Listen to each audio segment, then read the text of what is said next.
In professional wrestling, as in any other field, first impressions are absolutely crucial, and many a successful career has been launched on the back of an awesome introduction, with the likes of Kane, Brock Lesnar and The Shield exploding after their perfect debuts. But a great first impression is no guarantee of a great run. As is always the case, the follow-up is every bit as important, with countless debutantes going from hotter than the sun to colder than a polar bear's bollocks within weeks. Let's take a look at some of the biggest examples. I'm Andy for What Culture Wrestling, and here are 10 awesome wrestling debuts that quickly faded away. Number 10. Paige. Paige's main roster WWE debut was as incredible as her eventual retirement was depressing. But the reality of the situation is that WWE just didn't capitalize on the impact of her first night on Raw. The former NXT Women's Division standard bearer made her unexpected arrival the night after WrestleMania 30. Divas champion AJ Lee was in the ring trumpeting her greatness after retaining the belt the night before, and shock of all shocks, this led to an impromptu title fight after she'd slapped Paige right in the gob.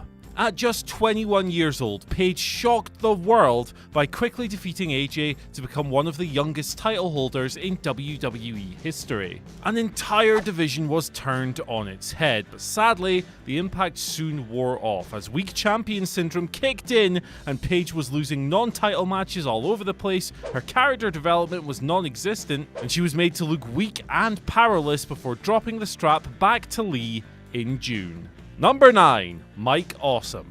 The hyper-athletic ex-ECW behemoth looked like he was heading for huge things in WCW after signing in 2000. He made a monstrous, impactful debut while still technically ECW champion, jumping Kevin Nash on his first night in the company. And while WCW was well on its way to the graveyard by the time he showed up, that they'd signed ECW's top guy was still seen as a significant coup. Awesome played a decent role in his first few weeks. It looked like WCW were gearing him up for a major push via confrontations with Nash, DDP and Kanyon, whom he famously lobbed off a triple cage. But his downturn was right around the corner. For some reason, Awesome became the fat chick for a little over a month after debuting, and oh brother, it was bad. So bad. WCW took one of the world's most exciting spectacle performers and turned him into a joke. And as if that wasn't bad enough, Awesome became that 70s guy a short while later, dressing in garish outfits and hosting a talk show called The Lava Lamp Lounge. No wonder this bloody company died. Number 8. Desmond Wolfe. It's awesome that Nigel McGuinness has found a great role as a WWE commentator, given the misfortune he experienced throughout the later stages of his wrestling career. And while his TNA run fizzling out after an incredible debut doesn't quite compare to, I don't know, cumulative head trauma forcing his retirement, it still sucked. As Desmond Wolfe, he was immediately pushed to the top of Impact and debuted with an ambush on Kurt Angle, the company's biggest star, in October 2009. He followed up by defeating Dirty Curty in a street fight the following week, and when the beatdowns continued, it seemed like Disco Dez was heading all the way to the stars. Unfortunately, things fell apart soon after, because of course they did, that's the whole point of this list. Anyway, Angle would defeat Wolfe on 2 consecutive pay-per-views, effectively ending the push. Now the matches themselves were excellent, but any semblance of a superstar aura was taken away from Wolfe, and he was absolutely listless for the rest of his tenure. Number 7. Lord Tensai. Spera fought for poor old Matt Blum, whose last active run as Lord Tensai was supposed to finally build him up as an indomitable monster heel, though his goofy past came back to haunt him on his very first night. Mocking chants of Albert rang out through the arena as he obliterated Alex Riley in his comeback match, then later scored a huge victory over John Cena on another show. It was too much. Though he was being presented as a monster, the fans didn't take to him as anything other than the guy who used to be named after a penis piercing, and this saw WWE relegate Tensai to comedy act status just a few months after debuting. It's a shame, because the reintroduction itself was really well done and another performer may have soared through the same presentation, but sadly, it just didn't work out for Sweet Tea.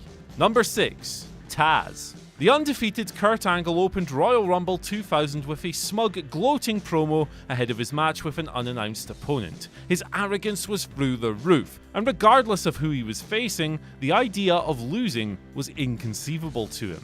Out walked former ECW champion Tazz to a massive Madison Square Garden pop. In Tazz's hometown, he put an end to Angle's undefeated streak with one Tazz mission, putting the Olympic hero's lights all the way out. The streak was over, and Tazz had made one hell of an impact. But a few months later, Triple H needlessly defeated Tazz on SmackDown, and then he was feuding with Jerry Lawler, and then he was suddenly a commentator. Brilliant. Number 5, Diamond Dallas Page. DDP didn't stand a chance in WWE. It was 2001 and Vince McMahon was still fighting a war that had already ended, so of course he buried the former WCW man in a feud with The Undertaker that actually started pretty brightly, with Page drawing a big reaction when he was first revealed as the man stalking Taker's wife, Sarah. But afterwards, the story took several detours through Bollocksville. Though it was always done in questionable taste, the stalker gimmick took Page from one of WCW's most popular wrestlers to an irredeemable creep in WWE. I mean, for God's sake, the guy literally lost to Sarah. And when WWE tried to turn him babyface in January 2002, it just didn't work. DDP's WWE career fizzled out, and he was gone by the end of the year. Number 4, Sami Zayn. The former underdog from the underground is still doing big things on WWE's main roster today, but the way he fizzled out after his awesome Raw debut was wank. Zayn arrived as part of John Cena's United States Open Title Challenge series in May 2015. The show was going down in Quebec, so of course, Sami got a massive home state reaction. But unfortunately, this led to him getting a little too carried away while making his entrance. He blew a shoulder out while throwing his arms up to play to the crowd before the match. Forced to fight through the pain, he put forth a sterling effort in defeat and got over by pushing Cena to the limit, but the injury was severe. Thus commenced a 7-month absence, and yeah, that really sucked. Number 3, Sasha Banks, Becky Lynch, and Charlotte. Now obviously all 3 of these women have since become staples, and Charlotte and Becky in particular are 2 of the most important wrestlers in modern WWE. But the company's early women's revolution stalled multiple times, starting with what went down after all 3 of these women were called up on a July 2015 episode of Raw. The same boring, dull, repetitive booking practices that had marred the division for years made Banks, Flair, and Lynch's arrival a false dawn. It didn't feel like a true revolution until a year after they debuted, when the dated Divas tag was shed and Charlotte was presented with a shiny new belt. But WWE never quite delivered on the faction warfare that was promised in their debut. At least not to a satisfying degree anyway. Number 2, the NWO in WWE. Finally debuting for WWE in 2002, long after WCW had been vanquished in the Invasion, Scott Hall, Kevin Nash, and Hulk Hogan arrived as part of Vince McMahon's feud with Ric Flair, with the WWE chairman promising to, quote, kill his creation.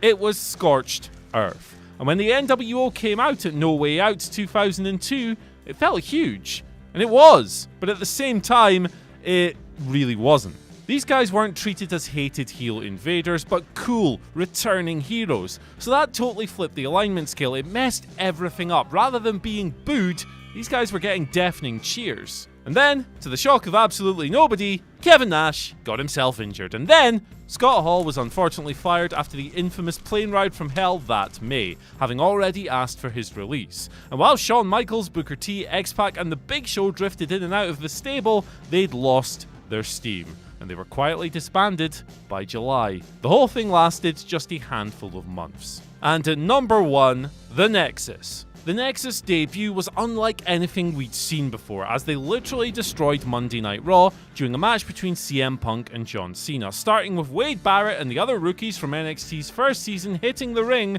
with these weird armbands that had the letter N on them. They wrecked everything in their path. From ring announcer Justin Roberts to Cena himself, nobody was safe, and even the ring itself was torn apart. By the time they were finished, it looked like a bloody bomb had gone off. Barrett and his boys had obliterated ringside and left Big Match John for dead.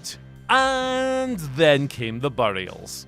It started at SummerSlam, where the Nexus were soundly defeated by a Cena-led Team WWE. It was entirely the wrong decision, and the Nexus never recovered, with their heat disintegrating before everyone's eyes over the next few weeks before Barrett was literally buried under a pile of chairs by Cena at TLC 2010. How very symbolic. So that's our list, but what do you think of these incredible wrestling debuts, and where did the follow-ups go wrong? On top of that, what are some of your favourite examples? Let us know down in the comments section below. Don't forget to like, share, subscribe, and ring the bell for notifications. Once you've done that, you can follow us on Twitter at WhatCultureWWE and myself at Andy H. Murray.